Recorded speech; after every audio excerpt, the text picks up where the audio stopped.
Hello everyone and welcome to Canteen Cup. My name is Scott and working from the inside today. I wanted to take a moment, and if you look behind me, you'll see, let me get out of the way a little bit.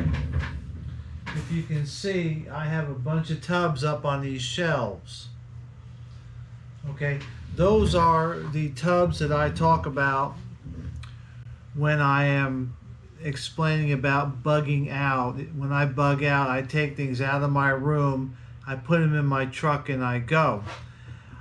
The reason why they're in here with me, and this is my little office slash man cave, hobby room, whatever, is because I still work out of those tubs, even though they are for bugging out. If you look over here, there's a tub I pulled out just today to get some things out of it, and when I'm done using it, I'll put it back on the shelf. So I am in these tubs on and off, throughout the week or the month, whatever. And so not only, do I use the stuff that I store in there, but I also, every time I'm in there, I'm kind of inspecting it. I'm kind of see what I have, what I don't have. Do I need to order some more of something, or did something go bad, or gee, it doesn't smell good in there anymore, whatever. But I am in those tubs and working with them and through them, so I have a pretty good idea of what I got. But those are the tubs that I would take and load up into my truck or my wife's SUV or whatever, and that's what we would go with. Now, I also have empty tubs that I have for clothes, for our toiletries. In other words, we can take a tub, we can go into our bathroom, we can take our toothbrush and deodorant and all that stuff, throw it into the tub. Any pills or medications or vitamins, throw that in there. I also have, tubs for clothes, so that we can take a tub full of clothes, whatever that may look like. I don't have a whole lot of clothes, so for me it'd be pretty easy. And we also have tubs for additional food beyond our food stores. In other words, I can take an empty tub, go into the kitchen, and take some ready-to-eat foods or whatever and put that in the tub, and it would all go out into our truck. Also, I have tubs for defensive purposes, for ammunition or whatever, so it all kind of goes, but the idea is that I work out of these tubs so that I know what's in there. Well, this week has been a slow week for us. Last Sunday, my wife had I don't want to call it a medical emergency, but she had a medical condition that was bad enough where I had to take her to the emergency room. And the good news is that she's pretty much okay.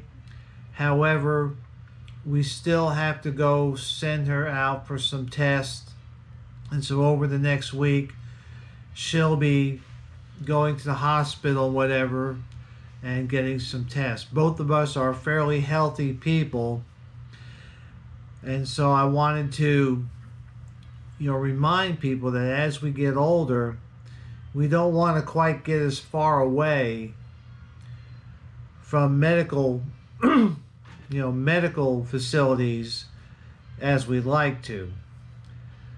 Where I live is a fairly rural part of the county, but however, a hospital is not far away where we can get in and get things like this taken care of. So this past week, we've kind of slowed down a little bit, and in rethinking our lives, we're going to slow down a lot more with a lot of things and just continue to do things, except at a little bit slower pace.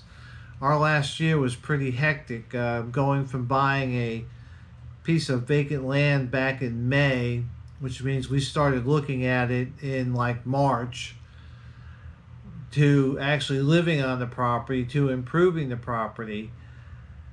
We've done a lot, and you see that in our video. So probably this year, 2020, one of our goals is to maybe not move as fast as we have been moving, maybe slow down a little bit, maybe take time to smell the roses, maybe take time to take a little bit better care of ourselves. And so that's where we are. However, that being said, I have been kind of staying close to my wife in case she needs me.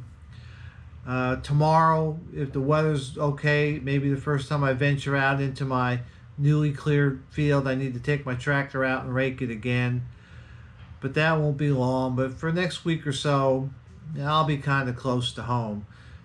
So what I did today is I worked on a couple of other projects and kind of piddly things or whatever, things I've been kind of meaning to do and just haven't done because we've been busy doing, a lot of primary tasks. And so today, some of the things I focused on was more kind of hobby oriented. One of the things I like is whittling. I don't whittle that much, but I want to get back into it. And so today, I took my Swiss Army knife Recruit and I modified it to make it into a better whittling knife. And I did two things to it. This is a recommendation from a guy that's he's got a book out, whittling with a Swiss Army knife, and I got it and looked at it. It was kind of fun, but he recommended two modifications. So today I decided to dive in and do it. And one is, for those of you familiar with Swiss Army knives, there's usually a little tab here with a split ring so you can tie a rope or parachute cord to it and whatever. But one of the things is to remove that tab, and the reason being is the whittling knife is on this end. And so you don't want to get that in the way when you're trying to whittle. And then the other modification was actually modifying the blade itself. And that's what I've done here. What I've done is I've taken probably almost 1/8 of an inch off the blade. I've made the edge more straight. That is pointy, and then I had to resharpen it, and it is razor sharp. And so now I have a whittling knife that I can take with me anywhere, and I still have the main blade that's unmodified that I can use for rough cutting or my day-to-day chores. And so I still have an everyday pocket knife, but if the opportunity presents itself where I can just whittle on something a little bit, boom, baby, it's right there. So that was kind of fun. I was a little apprehensive about modifying a blade, but these things are pretty cheap. This thing's probably 15 to 18 bucks. It's the Victorinox Recruit. It's a little bit smaller this way than the Tinker, and it's a nice pocket size. I've carried this for many years, on and off, and it's always been a good knife. And so this will be fun. The other thing I did today is I got into my leather crafty stuff. I have some leather. I'm not a leather crafter. When I make things out of leather, it's utilitarian in purpose. And so today I made an axe sheath for my axe. This is an old Gansport Brook hatchet, and I got it in a trade, and it had a wobbly handle. So a couple of years ago, I rehafted it, put a nice white ash handle on it, stained it lightly, and then instead of using boiled linseed oil, I put tung oil on it, which I kind of like. It's a nice solid head, nice solid haft. It's a good little hatchet. It is fairly sharp. I haven't put the final edge on it, but it's pretty sharp just like it is.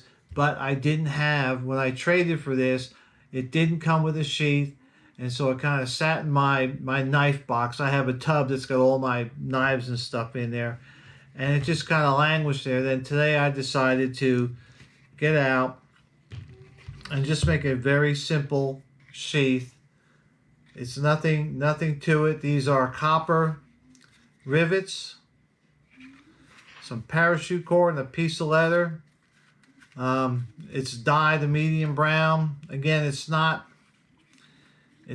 fancy. I'm not a leather worker. I'm not that guy, but I can make things that work. It fits on there nice, and then just the parachute cords tie around the back. I may get a pull thingy where I could just unzip it like that and take it off. I may have one around somewhere, but for now I just tie it off in a square knot.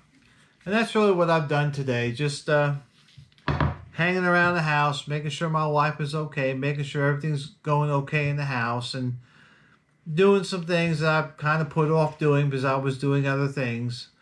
However, maybe this upcoming year I'll do kind of more of this stuff and less of the other stuff. Some of the stuff is just time to let go a little bit, and I think that's where we are heading.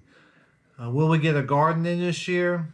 Maybe, maybe not. However, we are taking the time this year to get our land that we just had cleared prepared to put a garden in. So if we don't get a garden this year, we'll get everything mulched and tested and amended so that we'll be ready to go next year.